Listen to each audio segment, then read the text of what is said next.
Les dernières années ne sont pas simples pour Valéry Giscard d'Estaing. L'ancien président de la République a, d'une part, été accusé d'agression sexuelle par une journaliste allemande. D'autre part, ses hospitalisations se font de plus en plus fréquentes.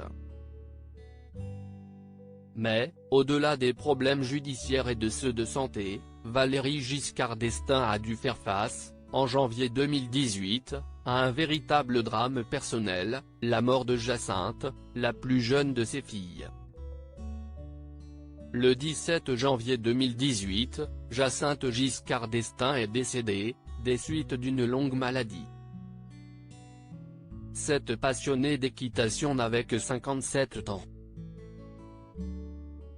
En 1974, les Français l'avaient découverte puisqu'elle apparaissait aux côtés de son père sur les campagnes pour l'élection présidentielle.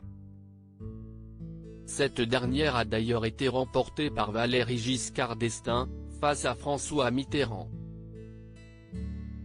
Férue de chevaux, Jacinthe, notamment commissaire général du Generali Open de France, était très impliquée dans le monde de l'équitation français.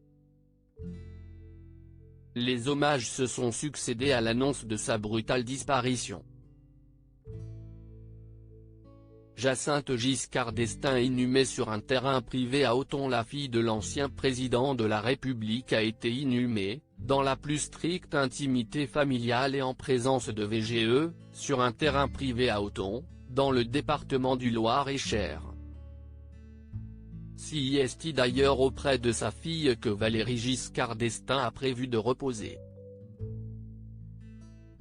Le préfet de Loir-et-Cher a pris un arrêté d'autorisation d'inhumation en terrain privé, car l'emplacement correspond à ce que demande la loi, que la sépulture soit à plus de 35 mètres des habitations, et que l'avis d'un hydrogéologue agréé confirme l'absence de risque, écrivaient nos confrères de la Nouvelle République au sujet de ce terrain qui devrait servir de sépulture à l'ancien pensionnaire de l'Élysée.